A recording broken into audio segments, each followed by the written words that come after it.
রাজস্থান যেই দলটা টুর্নামেন্ট শুরু হওয়ার আগে চ্যাম্পিয়ন দল ছিল, যেই দলটা টানা 4টে ম্যাচ জয়, যেই দলটার কাছে কেউ পাত্তা পেল না, সেই দলটার অবস্থাটা দেখেন। আজকে গুজরাট ভার্সেস রাজস্থানের ম্যাচটা খুব গুরুত্বপূর্ণ ছিল যে কোনো দলের জন্য, কারণ যে ম্যাচটা হারবে তার জন্য সুপার ফোরে যাওয়ার সমীকরণটা অনেক ক্রিটিক্যাল হয়ে যাবে। দেখেন রাজস্থানে আজকে ম্যাচটা 150 রানে অল আউট, 152 রানে অল আউট।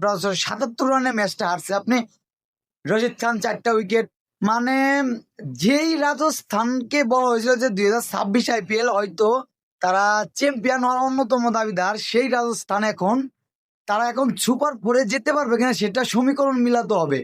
গুজরাট অসাধারণ। গুজরাট একটা সময় মনে হচ্ছিল যে হায়দ্রাবাদ গুজরাট তারা সুপার ফোরে যেতে পারবে না, কিন্তু তারাই এখন ভালো একটা অবস্থানে চলে গেছে। গুজরাটের জন্য আজকে একটা প্লাস পয়েন্ট ছিল, সেটা তারা লুফে নিছে। যেমন রাজস্থান যদি আজকে ম্যাচটা জিততে পারতো তাদের একটা প্লাস পয়েন্ট হতো, কিন্তু রাজস্থান মানে রাজস্থানে দেখেন ওপেনিং ব্যাটসম্যান বৈভব সূর্যবংশী, জয়সওয়াল, তাদের যে স্টার্টটা, মানে তারা ভালো খেলে রাজস্থানে একটা ভালো একটা টোটাল পায়, কিন্তু কিছু 2-3টা ম্যাচ ধরে বৈভব সূর্যবংশীও কিন্তু তেমন একটা রান করতে পারতেছে না, জয়সওয়ালও তেমন একটা রান করতে পারতেছে না। তার জন্য এই রাজস্থানের অবস্থা এরকম। রাজস্থান কি সুপার পরে